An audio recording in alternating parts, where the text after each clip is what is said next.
5 juta dolar dengan menandatangani kontrak forward untuk menerima 923 juta dari broker mata uang asing dalam jangka waktu 180 hari sesuai periode kredit. Nah, ini ada beberapa spot rate-nya setara rupiah dari $1, yaitu pada tanggal 1 Oktober itu dia 140, 31 itu dia 145, 1 April dia 152. Sedangkan untuk forward rate-nya setara $1 itu pada tanggal 1 itu dia ada 142 untuk 180 hari dan ada 135 untuk 120 hari. Diminta kita membuat jurnal terkait. Yang pertama kita menjurnal pada saat terjadi transaksi atau di tanggal 1 Oktober. Jurnalnya itu adalah debitnya AR, kreditnya sales. Untuk angkanya tinggal 6,5 ini dikalikan dengan 140, artinya spot rate pada saat 1 Oktober. Nanti dia ketemu 910 juta. Lalu kita juga menjurnal untuk yang forward-nya, karena kan kita akan menerima. Debitnya berarti receivable from exchange broker, kreditnya adalah payable to exchange broker. Untuk angkanya berarti tinggal 6,5 dikalikan dengan 142 dari forward rate di 1 Oktober, 180 hari.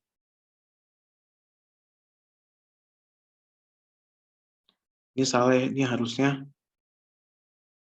923.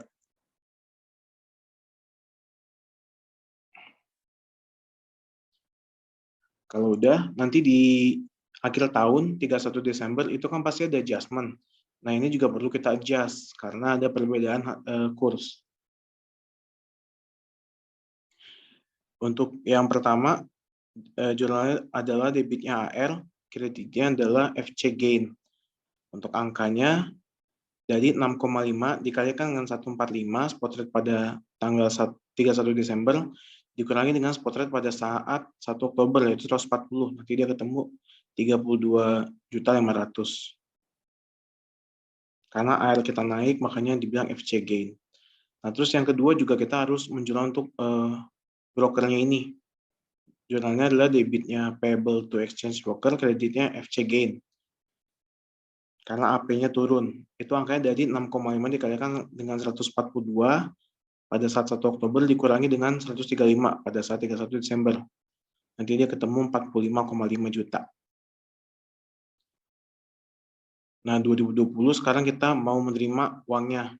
Yang pertama, 1 April kita menjurnal debitnya adalah FCU, kreditnya ada AR dan FC gain. FCU-nya itu dari 6,5 dikalikan dengan spot rate pada saat 1 April, yaitu 152. Kita ketemu 988. Untuk KR-nya berarti dari yang di atas 910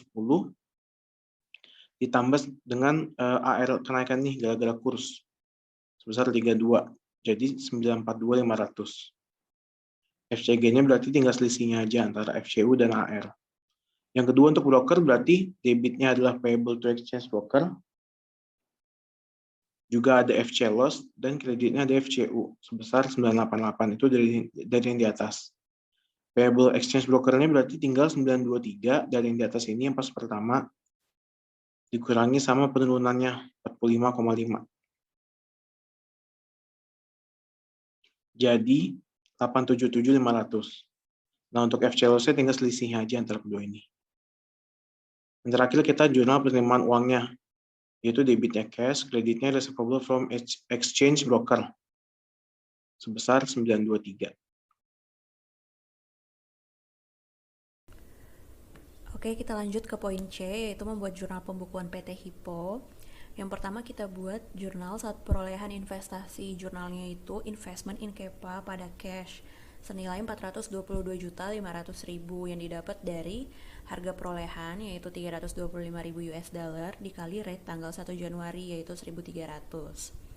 Yang kedua, mengakui laba dari Kepa. Jurnalnya itu investment in Kepa pada income from Kepa senilai 137.200.000 rupiah yang didapat dari 0,7 karena dia kan membeli sahamnya itu 70% dikali net income-nya yang senilai 196 juta.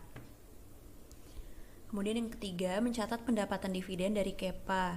Jurnalnya itu cash pada investment in Kepa senilai 47.040.000 yang didapat dari dividen sebesar 67.200.000 dikali 0,7. Yang keempat, amortisasi tahun 2020. Jurnalnya itu income from Kepa pada investment in Kepa.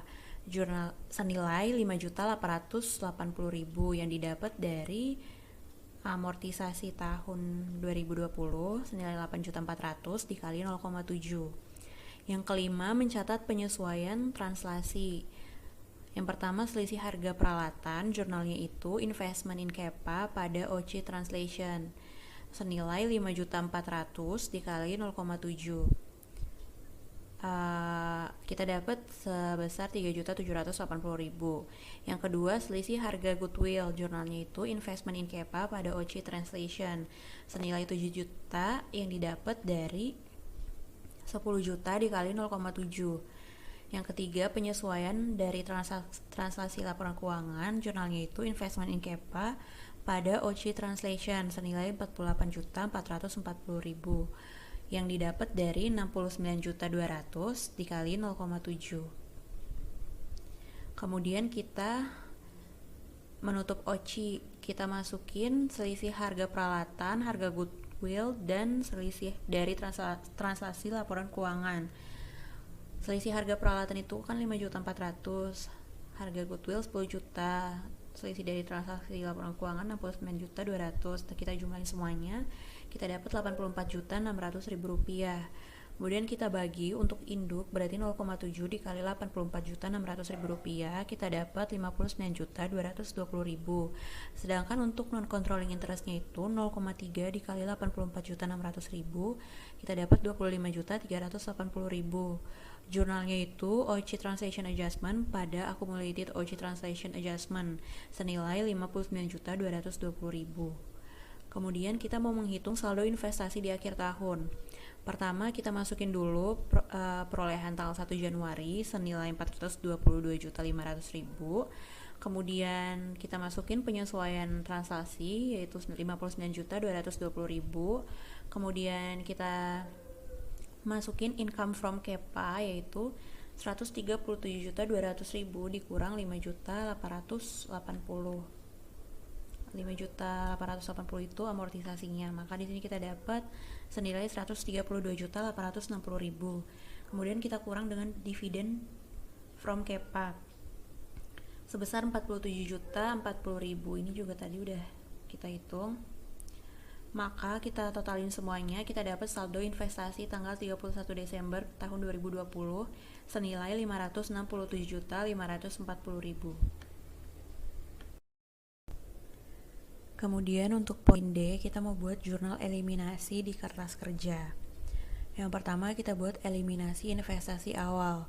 Jurnalnya itu common stock Kepa yaitu 169 juta, return earning Kepa beginning yaitu 338 juta, income from Kepa yaitu 137.200 yang didapat dari 196 juta dikali 0,7, dan income to NCI yaitu 58.800 yang didapat dari 196 juta dikali 0,3 pada dividen sebesar 67.200, investment in Kepa sebesar 445.060.000 yang didapat dari semua total di debit, ini totalnya 703 juta dikurang dividennya 67.200, kita dapat senilai 635.800.000 dikali 0,7, maka di sini kita dapat 445.060.000. Untuk NCI-nya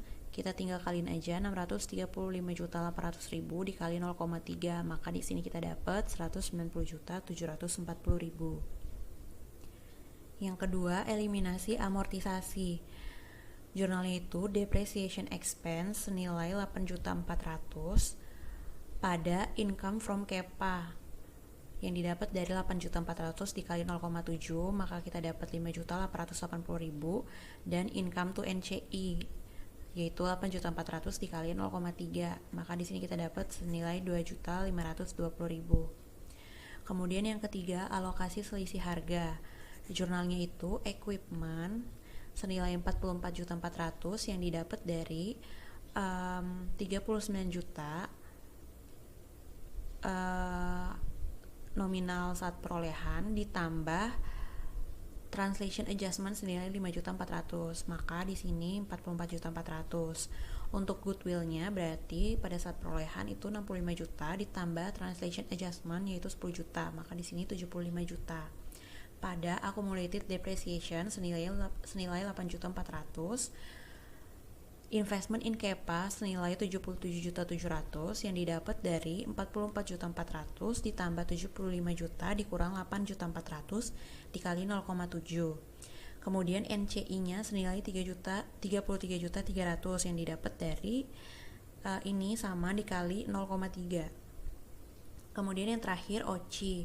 Jurnalnya itu OCI from KEPA senilai 69.200.000 pada investment in KEPA yaitu 69.200.000 dikali 0,7.